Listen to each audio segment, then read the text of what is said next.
The next one I just did bond options, life safety bonds. You guys have done them before. The long and short of it is you can go up to your full debt limit, and you just have to get life safety amendments approved by ISB. Once you have amendments approved, then you can go up to that dollar amount to go issue bonds. You have to hold a public hearing. That's what we're doing tonight. It's a formality. Gets it out of the way. Otherwise, there is no referendum or backdoor referendum petition period requirements. So, and then in your case, they're also subject to those tax cap limitations. So $750,000 a year is the most we can levy for them. So we just have to go out however many years we need to go out to repay the dollar amount that you need. In talking with Jason, we basically discussed that you probably have a few things that you need to do right away this summer. And so we talked about possibly splitting this into two issues, doing a small issue here in the next month or so to get a little bit of the proceeds in the bank so you can go do some of your first projects and then be ready to do a bigger issue once we've sorted out the whole capital development thing and where do you want to put money in other facilities. So the next page, my proposed series 2019, basically all I did here is say, okay, if we just go out one more year, you've got 3 more years left. If we go out 1 more year on top of that, how much would that generate? And it's roughly $775,000 is my guess, and that would be probably more than what you need to get through the summer. So my thought process was that once we get amendments here, and that's also something very short, so it'd be a 4-year maturity out there in 2023. And for that amount, I would think that City National or whatever this goal is worked with would just snap something like that up very quickly at very reasonable rates, and would also be able to be currently callable, which would be big, so that when we want to come and do bigger issue and we need to restructure any or all of this to fit into new money, it'd be very easy to do that. So that was my thought process, and whether that's the right number or you want to pick something else is fine, but whatever number you pick, just let me know and we'll go do this small issue and knock it out, and that way you're ready to go for the summer. Just so you know, talking with Tim, we wanted to save as much room on that bond capacity as we could, just in case a capital bill comes out. We don't want to tie anything up in health, life, safety that we might not end up with. So, and we know we got to replace the bleachers because they're mission critical right now, and we know we have those HVAC central control and VAV valves that we've got to replace. So that is somewhere around $500,000, give or take. And like you're saying, the bleacher, we'll talk about that later. The estimates that the architect had, we have one bid today, and it came in $50,000 more than what he thought. So he's kind of starting over, but it might be smart to go a little bit above that. Right. What his estimate was. And the long and short is, this first one, at the end of the day, we're going to need well more than $775 when it's all said and done. So even what you don't spend this summer, it's not like it's going to go to waste. It'll just stay sitting in your life safety account waiting to do stuff next year. Right. So we're at historically low rates, and to do something quick and dirty like that, to me, it makes sense just not when you're put one more year out there. But again, totally your call. That would be my thought process. So then the second page, the proposed series 2020, which would be probably January, February 2020 kind of thing. And this is just, at today's rates, what would it look like if we just filled up your tax cap base? This is assuming a 2% increase in consumer price index per year. You can see it starts around the 750, 760 number where you're at and goes up 2% a year. So to try and make sure we're capturing the full amount that you can capture every year as the consumer price index goes up. This is $7.5 million, and the other one was $775. So it basically gets you the $8.5 roughly that you're currently, which is the maximum amount you guys were looking at under the amendment. And that would only take you out to 2035, so another 15 years would be done. And so obviously you came back and said, we only do $6 million, we're going to do $5 million, whatever the number is. We'll just cut years off the end, and you won't be bonded out as far. Or it may end up being a little bit more if we do a matching facility kind of thing, but obviously you'll get a lot more bang for your buck than you want to do facility and only have to pay half of it or something like that. So this is just to put out there for you to take a quick look at and kind of think of all this. In my mind, all this is showing is you got plenty of capacity within the 20 years to do what you need to do when it's all said and done. Hopefully we can do it all with health, life, safety bonds. That remains to be seen necessarily, but we'll figure that out when we need to. If it all worked out and there's a capital bill, we have capacity in our bond schedule. You have capacity under your debt service extension base, under your tax cap base. We just have to make sure that we can access that capacity with either health life safety bonds or working cash bonds. We may have to do some working cash if there's some stuff that ends up not qualifying for health life safety. But then we also have to, if it's a new building, we also have to know that we have an exception to that referendum requirement that we can meet to allow us to move forward on a non-referendum basis. So all that stuff is yet to be determined.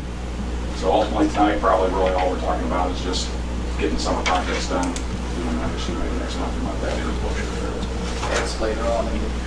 I told Tim he could go ahead and talk, and then when we get that, it's under new business. Yeah. All right. You'll have a chance to discuss it as a board. But if you have any questions for Tim before then, this would be the time to ask. He's got a 3-hour plus drive. I know.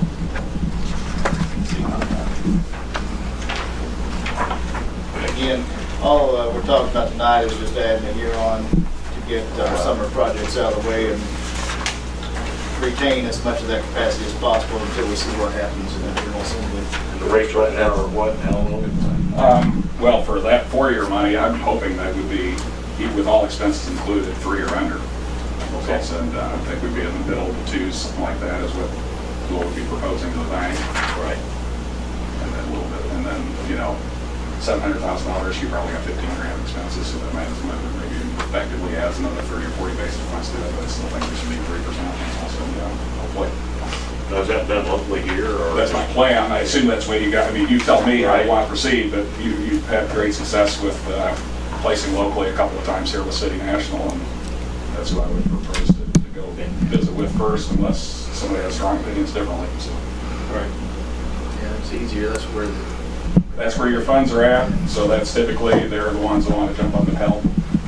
And, you know, like I said, the last year and a half has been dicier in terms of rate because some of your local banks are now having to pay 2% or plus on funds. Right. And and their loan lending limits with the economy doing better, so they really aren't buying bonds as investments because it's more profitable for banks to make loans than it is to go buy bonds. You know, bonds are great when it's a slow economy and they're sitting on a lot of money with not a lot of good loans. So we've got to have that conversation and see what kind of rate. I mean, we're working on one with Hamilton County right now with McLeansboro, and Peoples was well, we're paying them 2% We need at least 4. The market is not 4. You know, kind of thing. And trying to have a conversation. So we ended up going out of the area to a bank that does need bonds, kind of thing. So, but yet it doesn't make any sense when it's something that small to go through a rating process if we can help it. And we really, what we need more than interest rate perhaps is the current callability of those bonds so that we can restructure them easily down the road. So if I got to pay a little bit, if I got to pay them a little more in rate, we would probably recommend to do that. Very important. Because we got to be able to restructure easily, and we can't advance refund bonds on a tax-exempt basis anymore. So I've got to have a current call feature so that in 6 to 9 months we can refinance and stretch out again and do a more permanent financing. So we'll see what the rate is. I haven't had any conversation with them. It's been very dicey. With some banks are really hungry for them, some not. I certainly hope that somewhere around 3% all in we can get there, but you know it's not going to be worse than 3.5ish. We'll find somebody. I think it'd be great if we could keep it local, but absolutely, absolutely. Generally, I find the boards would rather keep it local for a little bit of rate. You know. Thank you, Mr. King. Hey, you bet. Thank you. Thanks for coming down. Appreciate it. Okay, I need a motion to go into executive session to consider information relative to employment, or dismissal of specific employees or officers, collective negotiating matters between employers and their employees or representatives to discuss litigation, probable, imminent, pending, or filed. I'll make that motion. Do I have a second? Yes. Any more discussion? Lisa, roll call, please. Mr. Bruder? Yes. Mr. Cook? Yes. Ms. Larison? Yes. Ms. Roche? Yes. Mr. Summer? Yes. Ms. Steele? Yes. Mr. Southern? Yes. We haven't done public comment and stuff yet. We'll be back. Come to order again. We're going to go right to public comments, invited guests. Does the union have anything? Not today. Thank you for asking. Not today. Thank you, sir. Mr. Walker. Yes, sir. You have something, sir. I do. As everyone knows, Mr. Hayes asked me to do my yearly technology report, so I said yes. because he's my boss. Very persuasive. I don't know how to be more blunt than that, but OJ already set the pace. Don't get nervous, we all know it. He's not here by choice, is what he's saying. Last week, I said, I'll make you sure. Yeah. yeah, it is. there's Oh, thank you.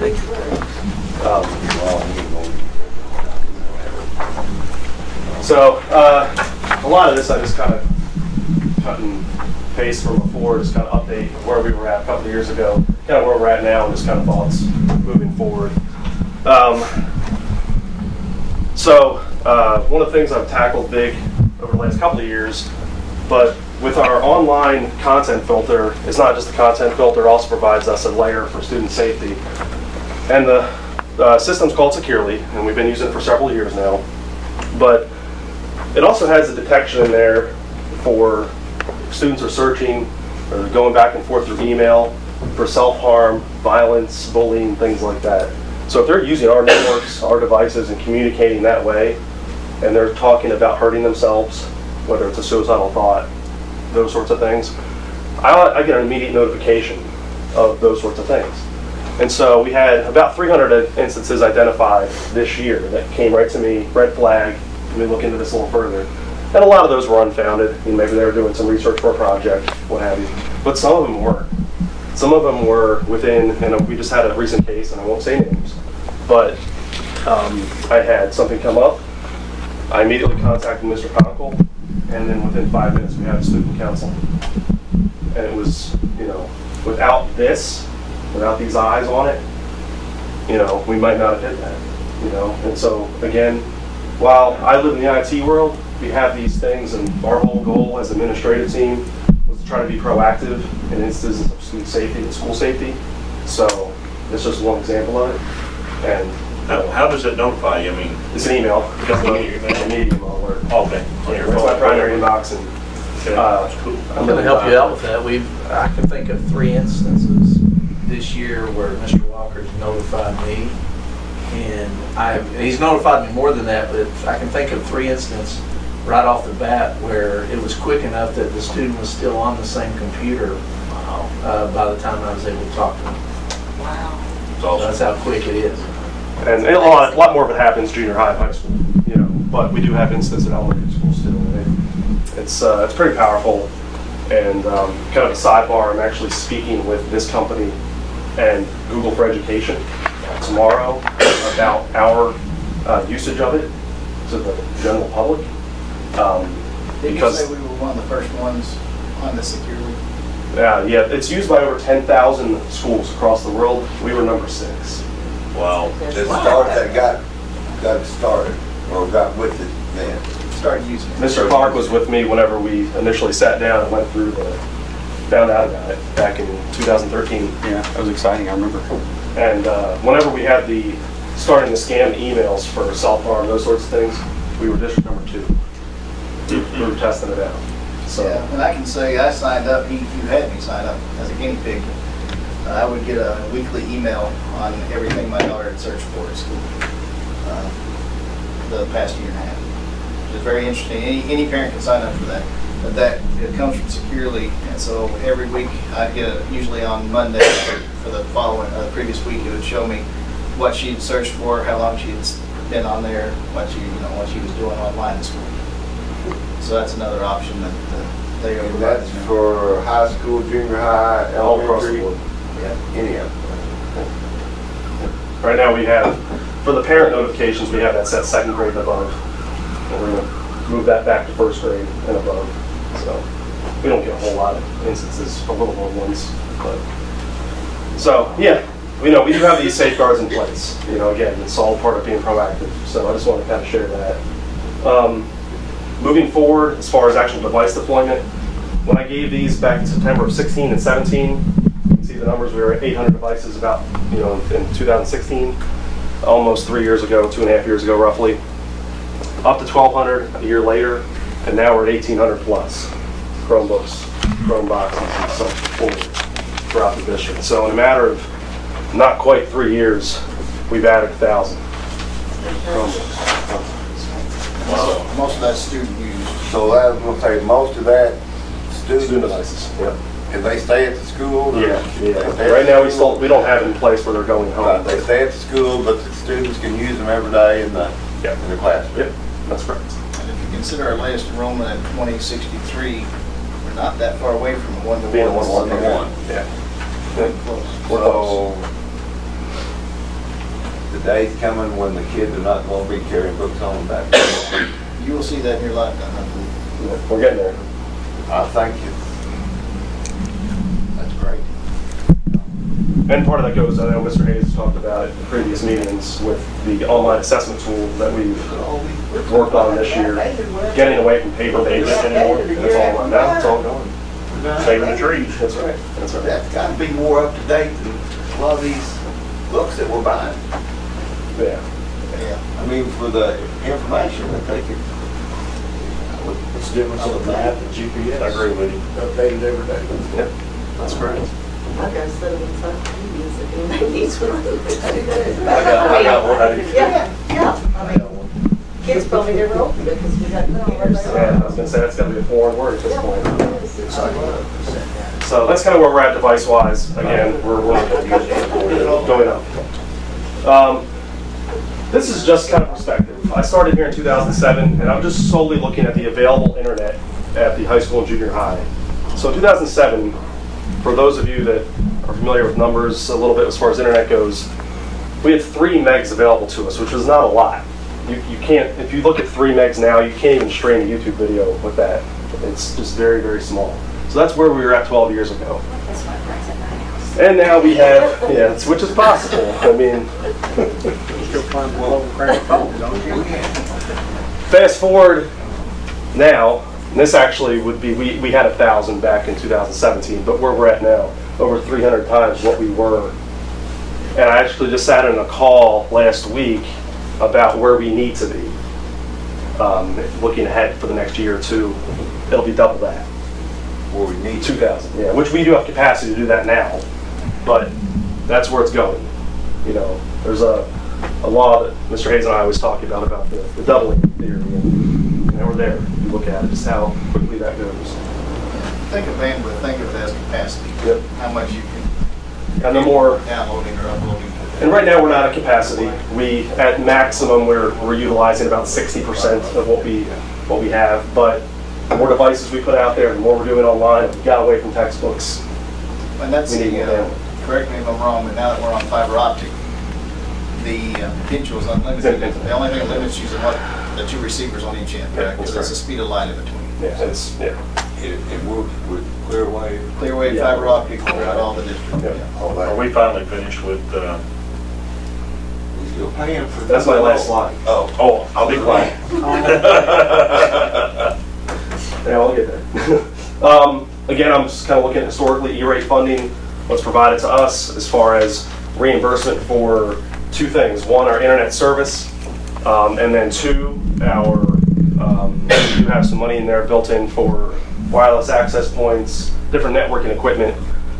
Since I've started here, since Mr. Hayes gave me the E-rate thing back many, many years ago now, we've gotten about $900,000 committed, reimbursed for us across the district. So that money is still out there. There are potentially going to be some changes moving forward.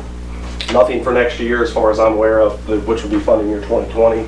But maybe beyond that, there might be something there that changes where you might see less money based on what they're offering. Because it all works through the FCC and the federal government. And, you know, I don't want to get into the nitty-gritty of how that works, but the money may just be less, or they may have it available for other things. You know, so, let's talk about some other numbers, just because I know sometimes these things go kind of get escaped. One of the things I always look at our email system for various things, just look at numbers and see how much stuff's really going through there. Just in our basically our staff email, and every 6 months, over 1 million emails come in and out of it. And the way we have it structured, from what I can tell, all the nice safeguards we have in place, I don't know of any viruses or anything like that that have actually come through our own systems. That way, anyway. So, And only about half of those are from me. Yeah. Yeah. Well, maybe 60%. But we do get it. It's just a lot of traffic in and out. Trouble tickets. We've had over 500 trouble tickets this year. We've resolved, and I just updated this morning, resolved almost all the ones we received, but these are just trouble tickets. Doesn't include the stuff, and Aaron and I were just talking about it.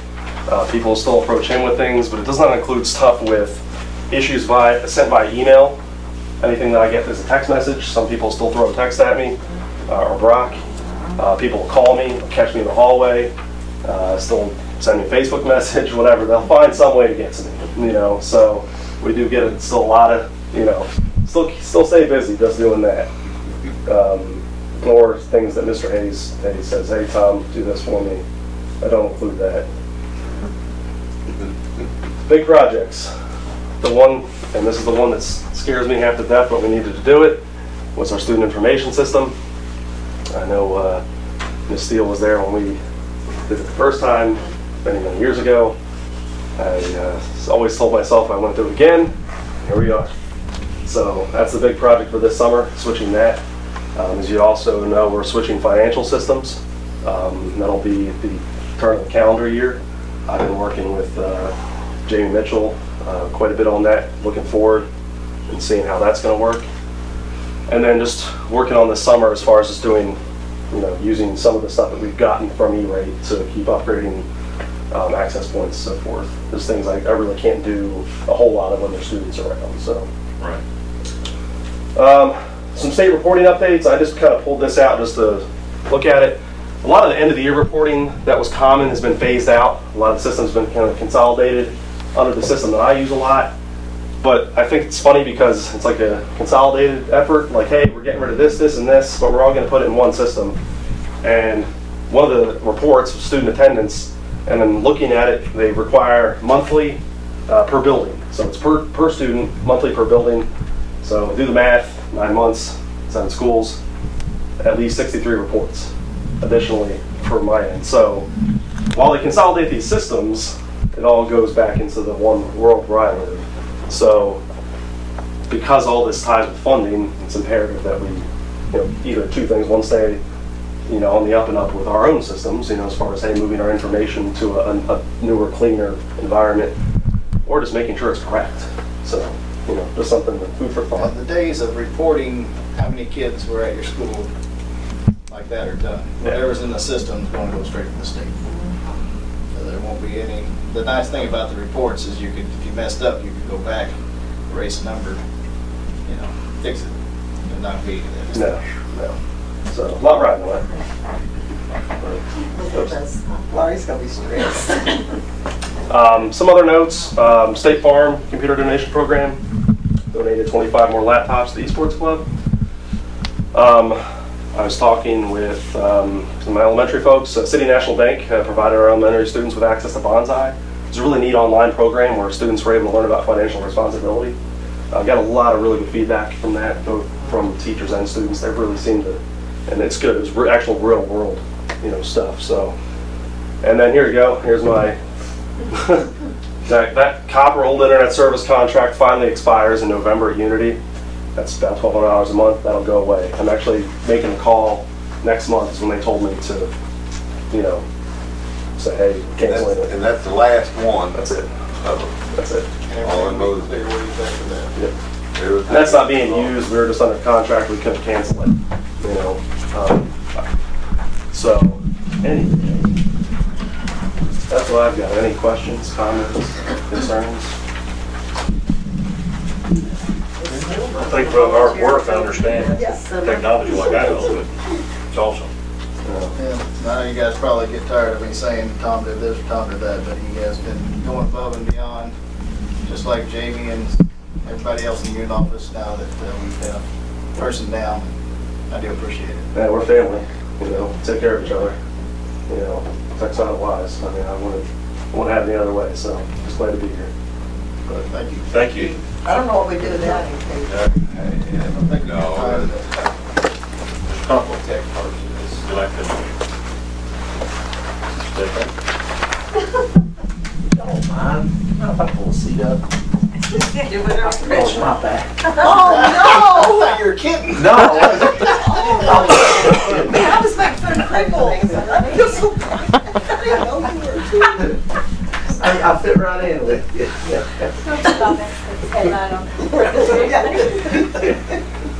Well, I appreciate y'all letting me come in and talk to you about something. In looking at different ways to improve student achievement, especially in the upper elementary grade levels, I've been looking at different things and ways that we can do this. And the idea of departmentalizing those grade levels have become more and more prominent in my thinking. Kind of go back here a little bit. Whenever I left the junior high and went to Franklin and Jefferson, I thought, why in the world are we not departmentalized at the elementary schools? You know, I thought this makes sense that it would be easy if you've got a teacher that's good at math. Let's have them teach math. Well, I quickly learned that the laws do not allow that. At that time, if you taught 5th through 8th grade in those areas, you had to have a middle school endorsement in the field that you teach. So that quickly squashed that idea. And I hadn't really given it a whole lot of thought until I got to MES and started looking, well, it's a kind of a perfect setup for that system, where you have 3 classes per grade level. And so as I started looking at it more, then I started to realize when I researched my teacher certifications and everything, we actually have enough teachers that could teach that. In the middle of this, around 2015, 2016, they changed the law from 5th grade through 8th grade that 6th grade through 8th grade you had to have a middle school endorsement. So this became something that I thought about much more because we do have enough teachers that have middle school endorsement in the areas of math, English language arts, social studies, or science to teach the 6th grade, which would have to be taught with teachers with that middle school endorsement. So I started looking at that a little bit more because it's always intrigued me, the thought process of, you know, if a teacher could devote more time to one subject area, it's likely they could do a better job in that, and which would relate to more student achievement in that area. I mentioned that we have a good setup for that, 3 grade levels. Done some research, more in the Paducah area because just about all the elementary schools over there, at least in McCracken County, do that. In Paducah City Schools, talked to several people there. I know Mr. Davis and I have had conversations. He's talked to some people as well. And here's some real positive feedback about that. I've been in conversations with the teachers. It began with, you know, Mr. Hayes and I probably had 3 or 4 one-minute conversations last year into this year. Oh, that'd be a neat thing to do one of these days, but you know, never got any farther until I started looking into things. We really need to do something to up this. What can we do? And so Mr. Hayes and I started having some more conversations. I've had multiple meetings with the teachers. I've given them the opportunity to have individual meetings with myself and online surveys as well with them to try to get as much feedback as possible. The majority of the teachers in the 4th through 6th grade, that wing, the majority are for doing this. And I will say this, they're reluctant because it's change. You know, I think change always gets you out of your comfort zone. But I am very proud of the staff, and what I hear from them is we need to do this for the students because it may make it more difficult on us. We may have to change the spot, but we do think that it will be better for them in the end. And so I really have to thank my staff on being selfless in that regard, in those thoughts. Kind of getting us to this point. You know, because we've been self-contained for a long time. I know years ago, I think the middle school was departmentalized, and then the laws changed to where they had to go self-contained due to certifications and endorsements. With the implementation of the new Illinois Learning Standards, or what everybody knows it as the Common Core, the standards have a lot more rigor than what they had in the past, and the standards are higher. With that, the teaching preparation programs haven't necessarily upped what they have to do, and I'm going to specifically talk about math. Most of the teachers that come out with an elementary degree are not math specialists. Unless they were a math person themselves, it leans heavily more towards the ELA area. And math is something that is difficult. And so with these new learning standards, we're asking 5th and 6th grade teachers to teach math that previously was taught by people that had math degrees at the junior high level, is what it amounts to. And so the teachers have worked hard and tirelessly to learn how to teach it and everything. But you, as well as you know as well as I do, if you're a math mind, a lot of times you get those things. And if you're not, it's a lot harder. And I think math is one area. In fact, research shows, in researching this, that if you take self-contained class versus a departmentalized class, the departmentalized students are going to achieve higher than a self-contained class with a teacher that is not that is average or below average in math skills. And maybe that's a complicated way of saying that somebody that specializes in math is their students are going to perform better than a person that is not a math mind. This is no dig at the teachers that are not math people. They did not go into this game of education, this career of education, thinking that they were going to have to teach them the math that they are. But that's the situation that they're in. So I do think that math is an area that could be improved greatly from this. Another thing about this is, in 2001, things kind of changed in education. That's when the No Child Left Behind Act was passed. And what that brought about was accountability to the schools with standardized tests. That's a big change. No longer could everybody just teach what they wanted to teach and it be enough. There was accountability. People's feet were held to the fire on their test scores. And I do believe, I'm not all in on test scores, but they are a reflection of student learning, so you can't dismiss them whatsoever. In 2000, a study that I read showed that roughly 5% of upper elementary schools were departmentalized in 2000. That's a year before No Child Left Behind. And accountability. Accountability takes place. In 2015, 20% of upper elementary schools were departmentalized. And what I take from that is, when you had to get it done, people started making some changes to try to get better results. I do believe that the better understanding a teacher has of their subject, the greater possibility of excellent instruction to those students is going to be the case. So what I bring to the board is asking y'all to allow us to departmentalize in the 4th through 6th grade. There will have to be some teacher movement when teachers realize this. And trying to put everybody in the right place to improve the student achievement at NES. And this is a preview of what's to come. Obviously, you'll have to take a motion on this and everything else at a later date, but there's no sense in doing all the background work if everybody here is opposed to doing that. I think this helps. When talking to JR, my thoughts on it are that it would help some of what the board has already identified as something we want a goal to be, and that's less variance. We have variance at the same grade level within your building, especially at the upper grades, because it's so difficult. Everyone's kind of trying to tackle it on their own way. I think this would help eliminate that variance.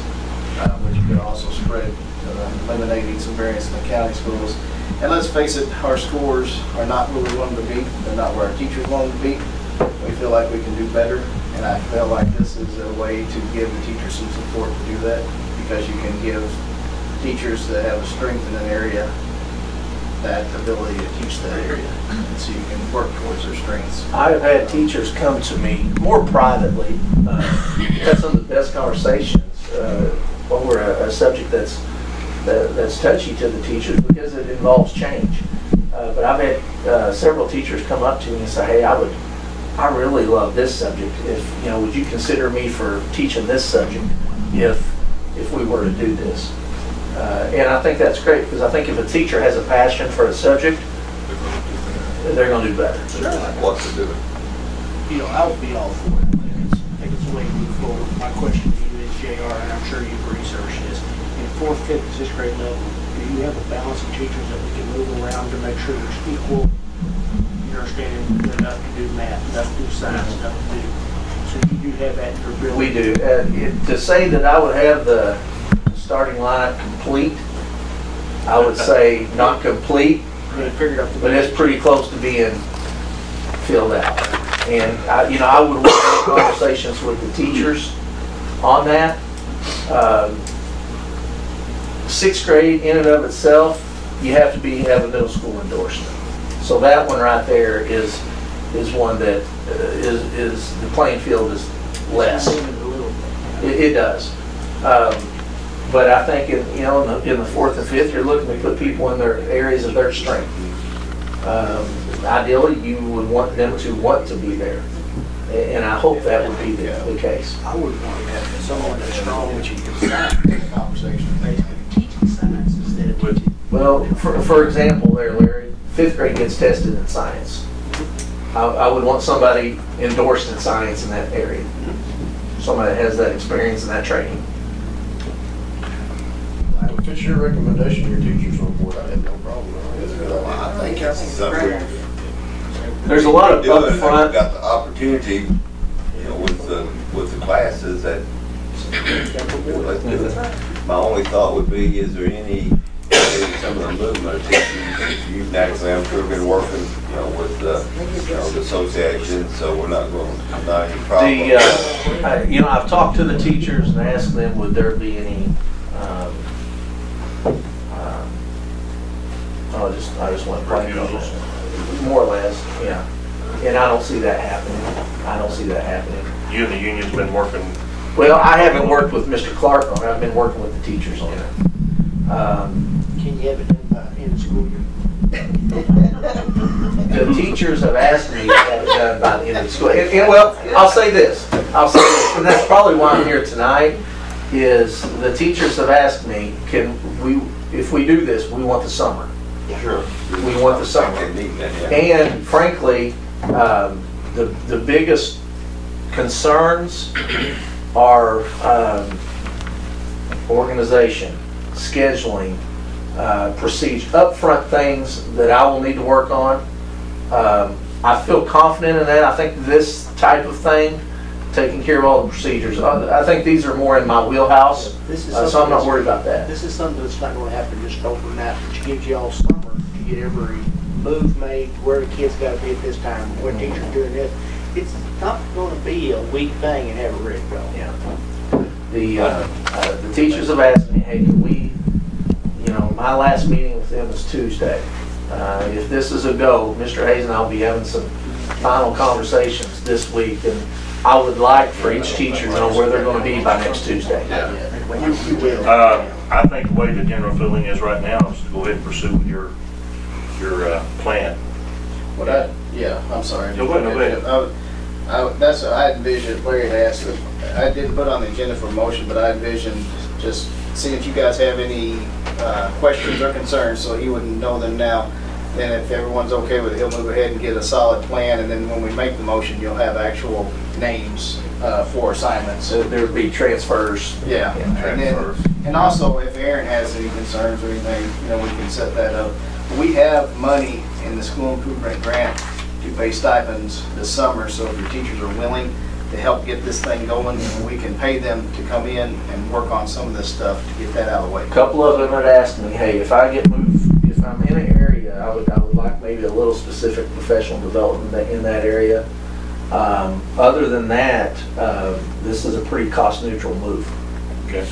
And I think it's cost neutral with, I think there's student achievement to be made by it, some gains. So I think that's a win-win. Sounds great. Thanks.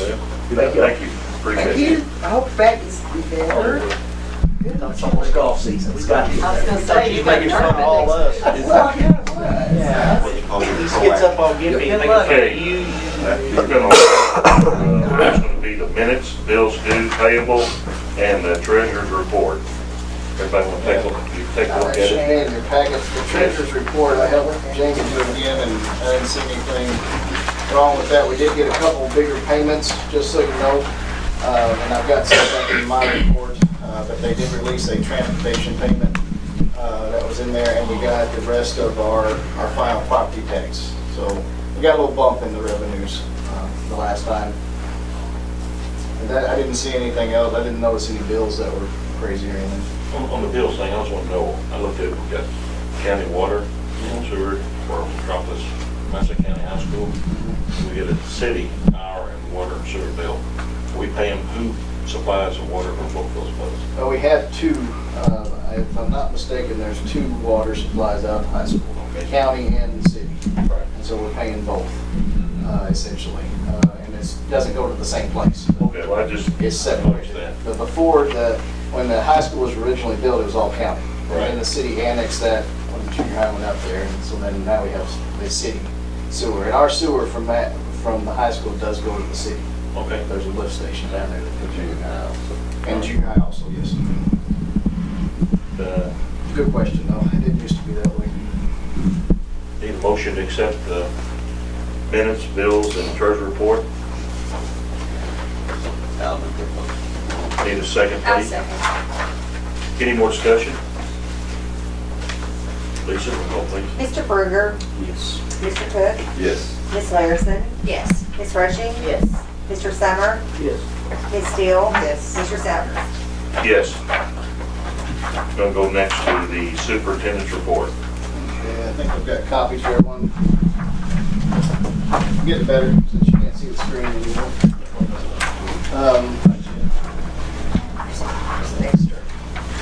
Sorry about that one. I took the background out to save some color. It was supposed to be blue at the back. I always try to update and remind, this is also something Mr. Walker didn't touch on, but this is something he implemented as far as district-wide. The teachers have been using it here and there, and then now it's district-wide. We've had almost 90,000 conversations, which is two-way communication between parents and teachers. And I think that's something that's increased every year. Our total messages, we've had over 750,000 messages sent out. Messages are just one way, like announcements, then we have the conversations. So that's something we have to track now because of ESSA, meaningful communication, and I feel like our staff is really doing a good job trying to utilize that tool, and I know it's something we're finding new ways to utilize that all the time. So I just kind of wanted to point that out there.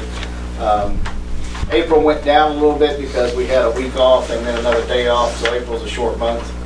So our total conversations were down, but they're still higher than last year. I've got the enrollment in there. The only thing that's not correct on the enrollment as you're looking at that is the ROE alternative. Those are last month's numbers because they haven't got us new numbers, and I think they might have dropped one student. So that may be off by one. We may be down to 2,062 instead of 2,063, but it's pretty darn close. And Jefferson's holding steady at 108. And I don't know if you've been watching the news, but there's a lot of news. Tim King talked about it a little bit. There's a lot of spending talk coming from Springfield. Not a lot of clarity as far as revenue, but a lot of spending. And the Rebuild our Illinois capital plan was put out there this week. Governor Pritzker, and he set aside $3 billion for school instruction, $100 million for early childhood education, in addition to what's out there, and then $400 million for school maintenance grants. So all this is not done yet, but that's one of the reasons why we're asking you to consider only issuing a very small amount for the health, life, safety just to get us through the summer and saving all that room in case a capital bill comes out. Because if it does, I think what we have to do, and there's some time that Mark had me put down the new business for you guys to talk about this, but I think you really have to start to consider, is it worth putting $820-something thousand in Jefferson as opposed to looking at the state paying for half of the new building? I think you really have to consider that. Because right now, we're talking about health, life, safety of over $800,000 for Jefferson, and that's not going to make it look better, it's not going to make it smell better, that's just going to make it safer. You know, we're not talking cosmetics. So, just something to think about. I'm not saying that's what you have to do, but I think we need to wait and see what comes out, and if the state's willing to pay for half of something, you need to probably at least consider it. That's all I'm asking. So, you guys probably need to talk about how you want to look at that. We'll know more in 2 weeks because they have to be done, unless they extend their deadline, which they have done in the past. They have to be done by the next. So, we'll see. But a lot of talk out there. There's also a consolidation bill. I don't know if you've seen that one. Made it out of committee. And that one is something we need to pay attention to because I'm pretty certain our county would be one of them that they would recommend consolidating. And there's all kinds of, who knows what it's going to end up being, but the focus out of Springfield right now is fewer school districts. And one of the things that I read from a congressman, it was, they've talked about all these numbers, and you guys have talked about it too, all the people leaving Illinois, all the residents that are leaving, you know, the population is dropping, the school districts have not decreased. That's what they're looking at. You know, that's why the state's saying, hey, you know, if all these people are really moving out, maybe we need to do something different. And who knows if that's going to go through, but that is something that is definitely on the topic of conversation in Springfield right now. Made it out of committee. Yeah. So it's going to the Senate floor. I think that's something that we need to pay attention to. So, don't get me wrong, I'm not opposed to talking to Joppa or anything. I'm not anti-Joppa. That's not what I'm saying. I'm just saying that could force us to approach that issue, whether some people like it or not. And also, I tried to include, I think it's at the end there, there's a Prevailing Wage Act amended, and so I just wanted you all to know, normally in June next month we would do the prevailing wage resolution and put it in the paper and all that stuff, and according to the paper that's on your packet, we don't have to do that anymore. So I'll get some more clarification on that later, but it basically is changing all of that, and we still have to use prevailing wage, but we don't have to adopt the resolution. There's going to be a big database, and basically they're doing it for us, is essentially what it amounts to. But that's in the back.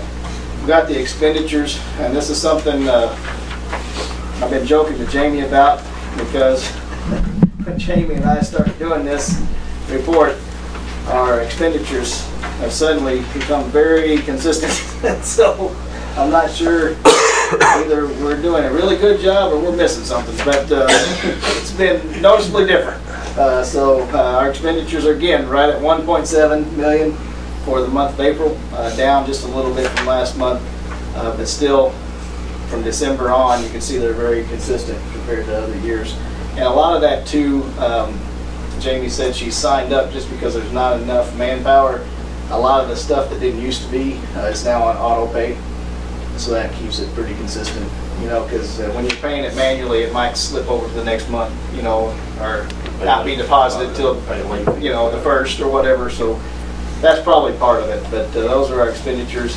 Our cash balance, like I said, went up a little bit because we did get a little more of our remaining property tax, and then I believe there was one transportation payment in there. If I'm not mistaken, and I should ask Jamie to make sure, we've received 2 transportation payments this year.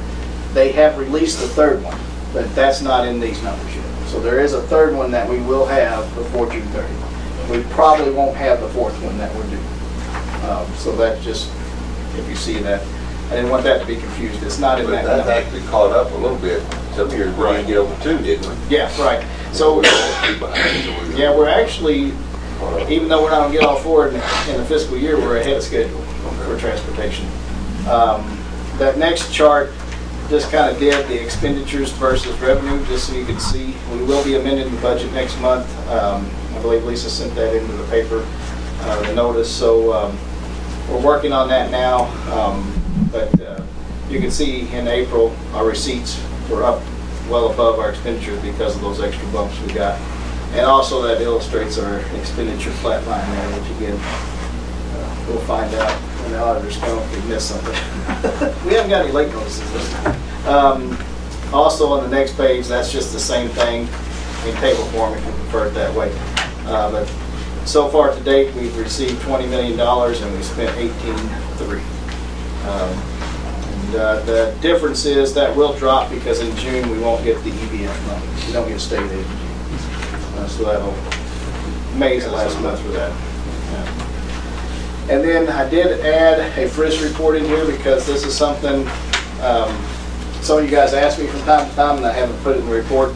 But this is what they've given us compared to what we're supposed to get. So our evidence-based funding is on track. They've been very consistent with that. So 2 more payments will get us up to that $10 million. So we're $11 million of our $20 million budget comes from the state payments. So that's the chunk of it. They owe us almost another $1 million, which we will get in May. And then transportation, they've given us the 3 payment. Well, they've given us 2, but they've released the 3rd one, so I went ahead and included it in there because it's coming. So that means that they will only owe us $226,000 for the remainder of the year, which we probably won't see until after the fiscal year. But it's closer. Of course, if you consider that our transportation bill is closer to 1.3, that's why we have to transfer money into that, because we never get, it's not 100% reimbursed. And then this is just our grant money. One of the things I wanted to remind you, when you look at this, it looks a little crazy because we still have $200 and something thousand to spend in Title I, but you got to remember our salaries run September to August. So our staff gets paid for last year up until August 26th. That's the last check of this school year. So a lot of those salaries come in, you know, at the end. And I'm not sure why we're like that, but instead of starting earlier, our first check, whenever we hire someone new, the first time they get paid is September 12th. So they work a month before they get paid. That's just the way it's always been.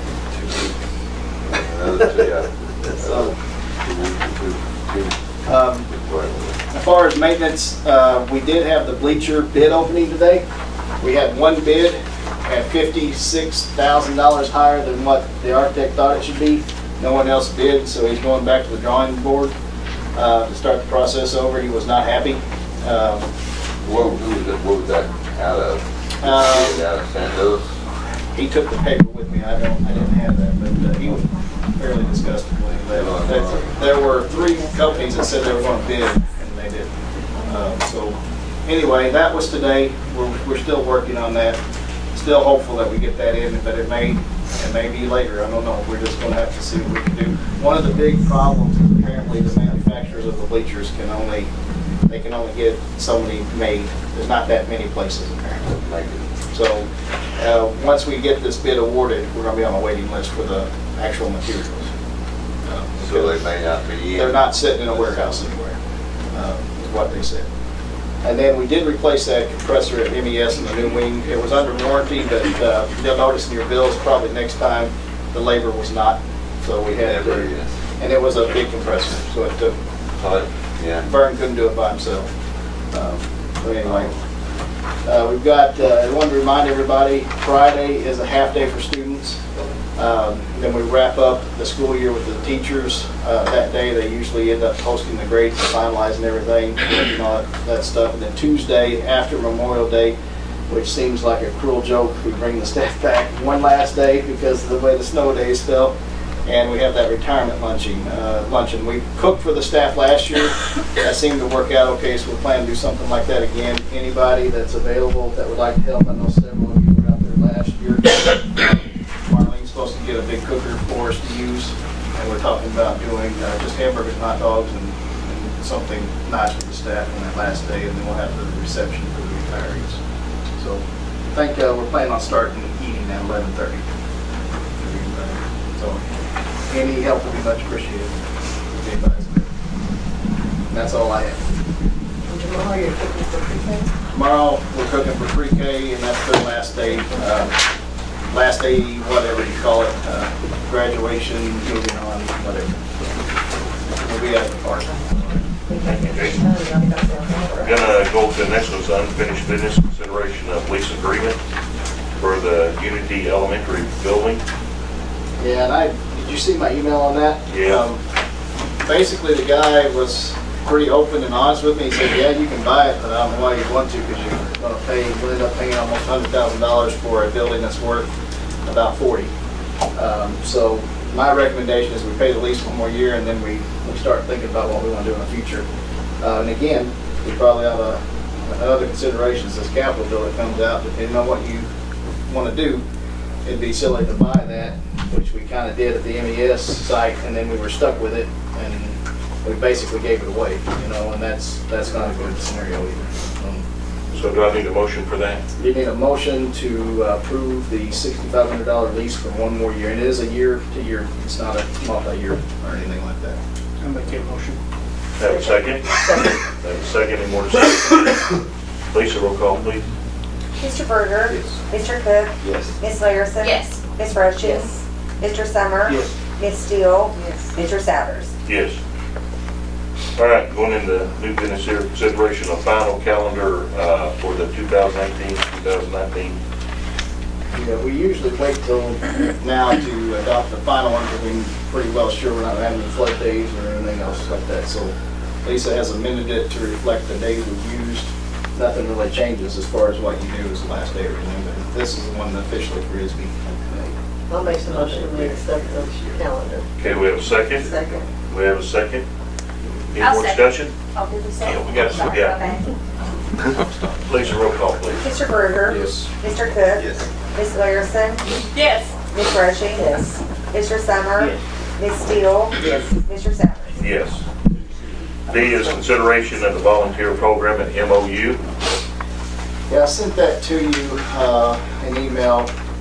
This organization approached me. I'm not sure how much benefit we'll get out of it. What they do is they place retirees that want to do this work. They place them with schools at our discretion, and they pay transportation costs and give them a little incentive to do this. So it's basically in line with what we want to do as a board anyway. It just, they have a grant and they help pay for some of the costs to get them there. And it sounded like a no-brainer to me. They still have to do the background check with us, and everything remains the same, but We still get to do the approval? yeah, we approve them. They just basically help the volunteers out by giving them some transportation costs, and there were some other things they can do.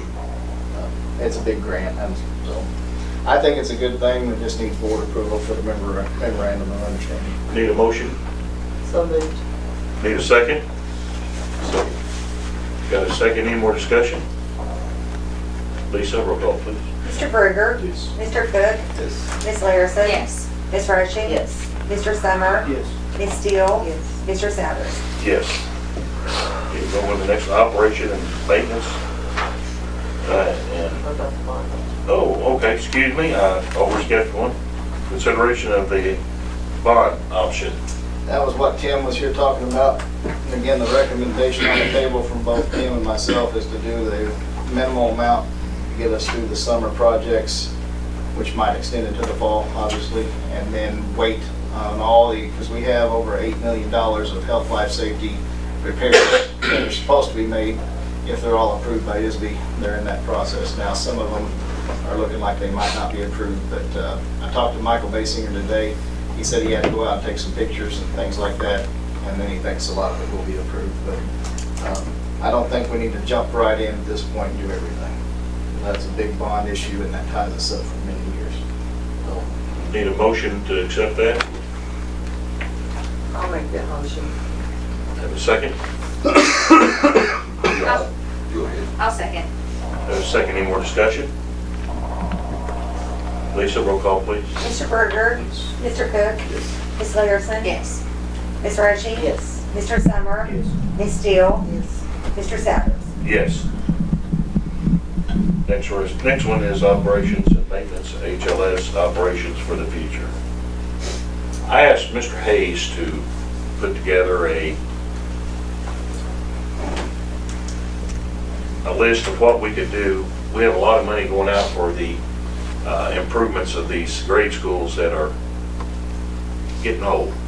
And if the state comes up with the money for new building, there may be a new grade school, I looked at it and I said, you know, if this comes up this year, since it was $828,000 actually, was it 828? 828. 828. At Jefferson. Going to Jefferson, I asked him just for us knowing what's going on, would it be possible, if we go ahead with the building program stuff, would it be possible to save that money to make Jefferson, separate it and make it go to, half of it go to Franklin or Unity? What would be the feasibility of the students and the teachers, you know, not laying off any teachers going to other schools? What would be the savings? Bus, gas, electric, maintenance? I just asked for a little, what we would need, you know, how would it save us money, or would it cost us in the long run? So that was my purpose, and not to shut down, because we'd have to have meetings with the community. The board has to put together a plan. But, you know, we have to look into the future. We have to look at our grade schools and maybe making a more modern grade school. And if the money does come available, how can we save money to help put more in to make our grade school better? And what would be the effect? Just say if we take Jefferson and save that $828,000, and kids ratios to the schools and other savings. And have you got any? I'm waiting on, talked to Mike Basinger again today. What I will have for you, he says tomorrow, we will have an estimated cost of what it would take, what we'd be looking at if we looked at either combining schools or building a new school. I told him we wanted an estimated cost, and then we can predict the electricity and gas usage, because that's one of the factors we have to consider. So essentially what we're going to have is a feasibility study of different options. And at this point, what I really need from you all, I guess, is how you want to move forward with something like that. Do you want to, what options do you want me to put together as far as what you want to look at? I need some input. I mean, you want to look at just, okay, we know what it's going to cost to bring them up to code with health, life, safety. Between Franklin, Jefferson, and Unity, you're over $1 million in health, life, safety repairs. So we know that. So we've got that cost estimate. Would you like to see what it looks like to build a school that would combine all three? Would you like to look at not build a school and redistricting Jefferson, which is already the biggest boundary that we have? And that's a problem, because that's something we got to consider. One of the reasons we have an extra bus route there that only has 14 kids on it is because if we don't, it takes over an hour and a half to get those kids home or to school. So if you start redrawing Jefferson to accommodate more than 100 kids, you're going to run into problems with busing, I think, out there. I don't know, I want to know basically what kind of parameters you would like to, what would the board like to see in some sort of feasibility study? well, I'll be the first, since I'd like to see us look at a new grade school. I'd like to see us bigger classrooms. We need more up-to-date buildings. The maintenance is high on the other ones. They're getting older, they're not getting newer. I think we deserve it. I think the students deserve it. I think the teachers deserve it.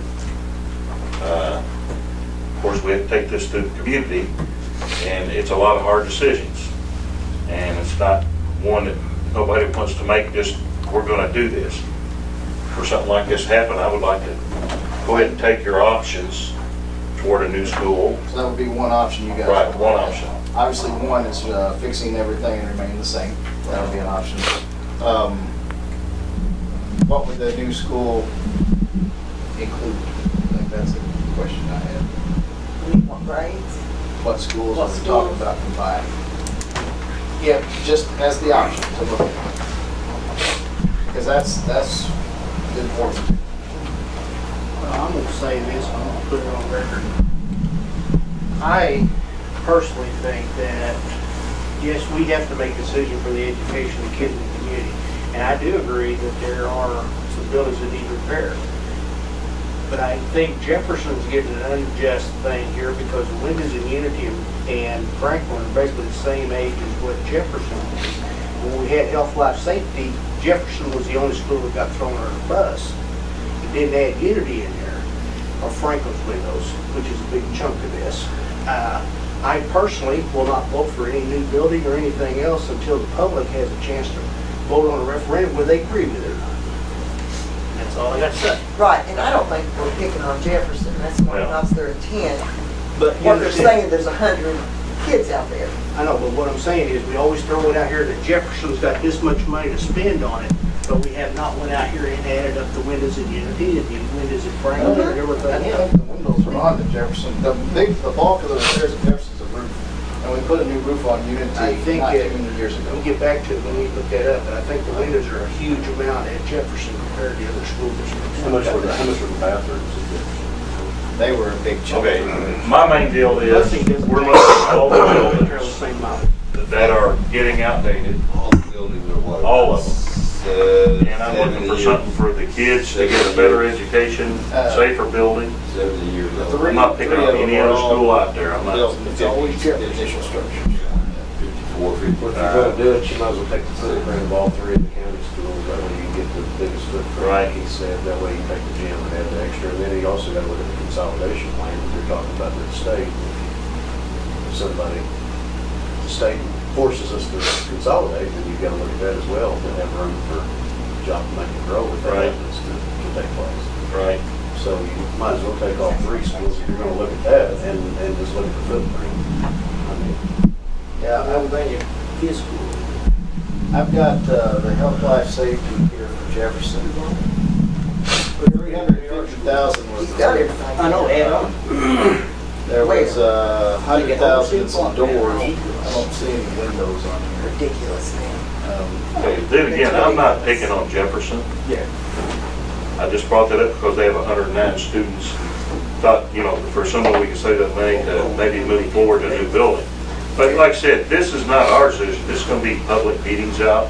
We'll talk to the public before anything's decided. We're talking about the options you would like to see, not on what you're going to do. Right. But I think one of the things you do have to consider is not the fact that there's only 100 kids out there, but we are, this year, we're going to have to report what we spend per pupil. And right now, the initial findings, we're spending about $3,000 more per student at Jefferson than at Franklin. And that's not it. So that's something that we have to start considering. We don't want to be equitable, we don't have to be, but that's definitely moving on down the road. But I'm looking here, Larry, I don't see any windows on here unless I'm missing it. You got that misquote. I see 350 of the 800,000 is the roof. And then there's another 100,000 for some There doors. were some handouts that you had Franklin windows on. That was what the architect. Oh, I'm looking at Jefferson, I thought you said Jefferson. Yeah, but I'm saying the overall health, life, safety, we got from the architect. That's what I'm looking at. If you specifically picked out Jefferson windows, and you won't see those. I don't see the windows on the Jefferson. No, I've seen the paper. I said it, and then it was on the front page in big letters. All I'm saying is it's not on the list for Jefferson. I don't know. I'm not sure. All of the windows are about the same. They're all, yeah. Each one of them, they're all the same. He wasn't talking about, I don't think he was talking about the windows yet, but that is a concern, for sure. Say, was an option you want us to go ahead and, look at possible new building? So you're talking, Jeff, you said the 3 county schools?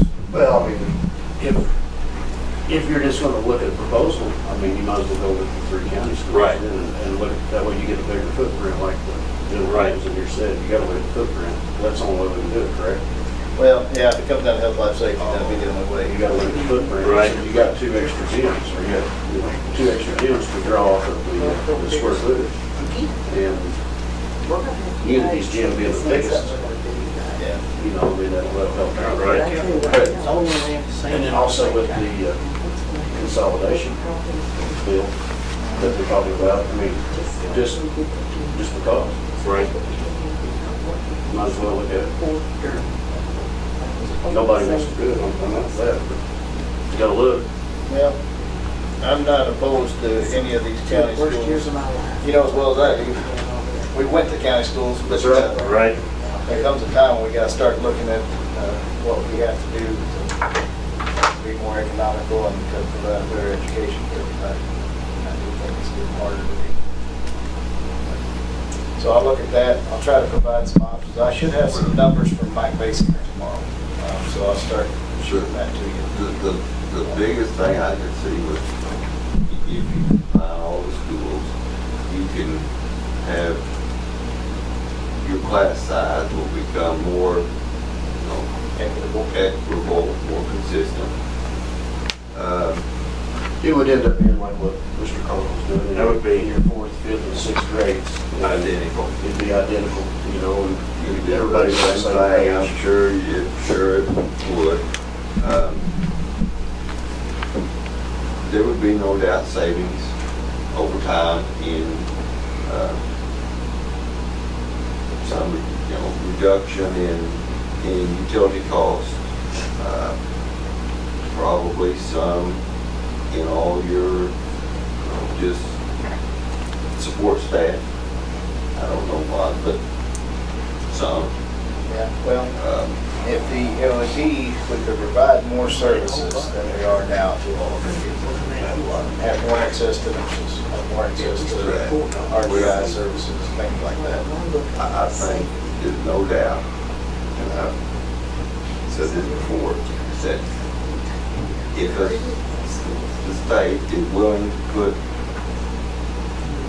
65+% for these facilities that are already well-aged, you have to look at it. Don't mean you have to do it, but I think you have to, you have to look at it. The 20-year cycle thing that Tim brought up and you brought up before is something I think we consider. You're going to have it. If it comes out and there is an opportunity to pass on it, you're going to wait another 20 years. You're going to wait another, At least. and then That's happened twice. We're gonna go ahead and let you get some and options it out, will give us come some more out stuff. on about a 20 to 25-year cycle. Yeah, so,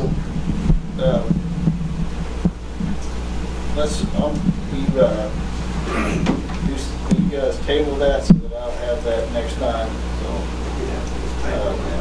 And also the 100 about the instruction delivery, so that we can have Mr. Conkle back, and then with the specifics, June 24th, is that, we'll have everything done by?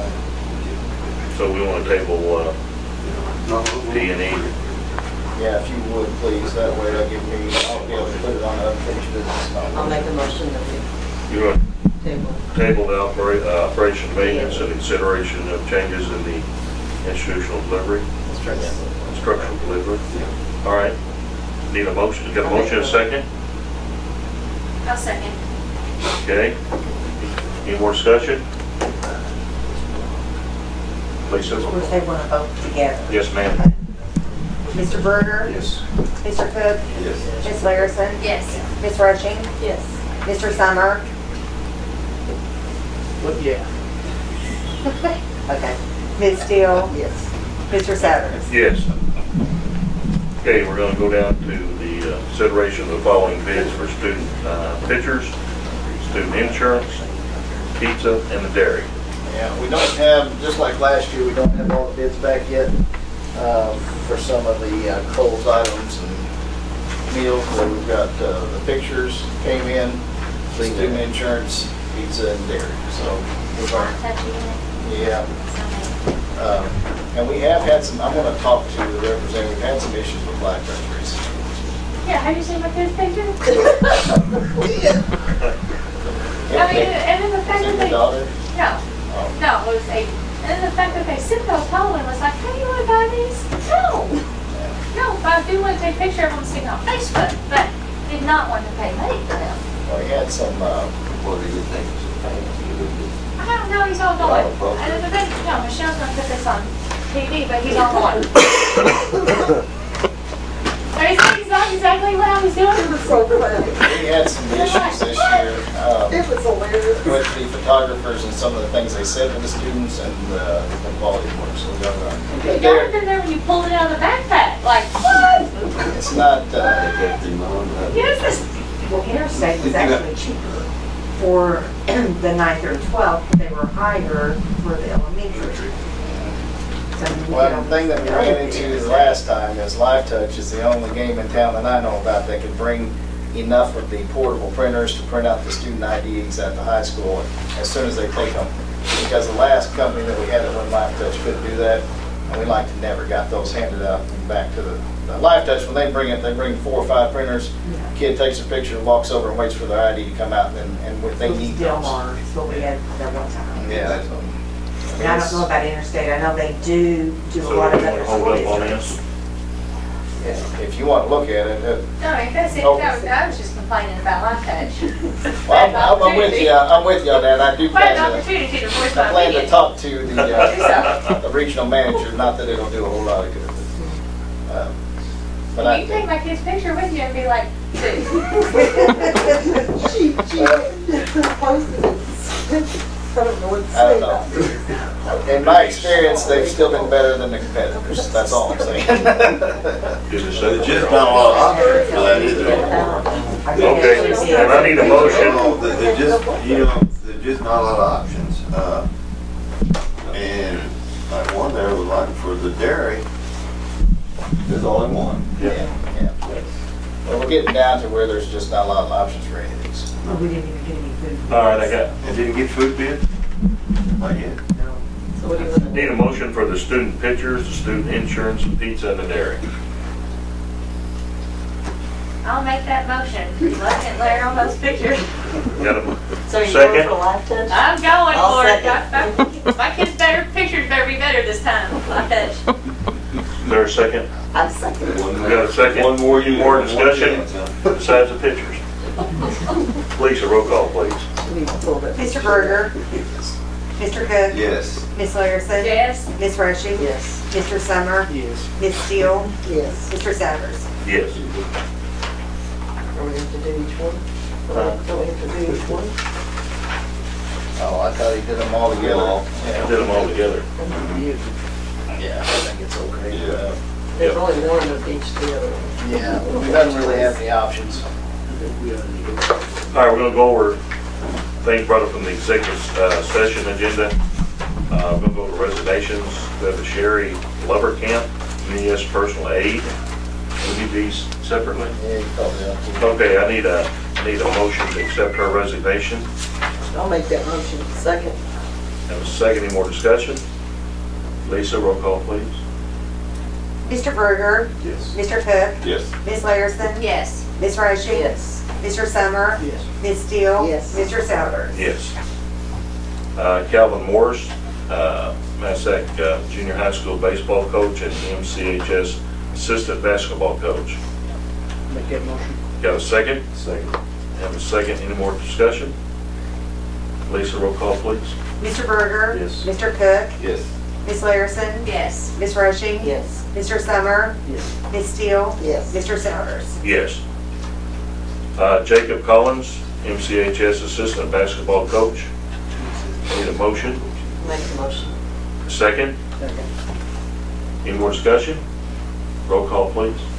Mr. Berger, Yes. Mr. Cook, Yes. Ms. Larison, Yes. Ms. Rushing, Yes. Mr. Summer, Yes. Ms. Steele, Yes. Mr. Savers. Yes. And Christine Berger, Christian Berger, excuse me, her resignation, I need a motion. I'll make the motion. Second? I'll second. Any more discussion? Lisa, roll call, please. Mr. Berger, Mr. Cook, Yes. Ms. Larison, Yes. Ms. Rushing, Yes. Mr. Summer, Yes. Ms. Steele, Yes. Mr. Savers. Yes. Okay, we'll move down to retirements, and we have Ms. Robin Hunt is retiring, and I believe she said 36 years, was that right? Wow. Dedicated employee. She's retiring from the Metropolis Junior High School secretary. I think she's been there the whole time, hasn't she? At junior high, she was Yeah. late. Yeah. But she's always been at the junior high. Always at junior high. I need a motion. Regretfully, I'll make that motion. A second. Second. Have a second. Any more discussion? Roll call, please, Lisa. Mr. Berger, Mr. Cook, Yes. Ms. Larison, Yes. Ms. Rushing, Yes. Mr. Summer, Yes. Ms. Steele, Yes. Mr. Savers. Yes. New employment, Renee McDowell, special education teacher at MES. Make the motion. Got a first, a second, any more discussion? Roll call, please, Lisa. Mr. Berger, Yes. Mr. Cook, Yes. Ms. Larison, Yes. Ms. Rushing, Yes. Mr. Summer, Yes. Ms. Steele, Yes. Mr. Savers. Yes.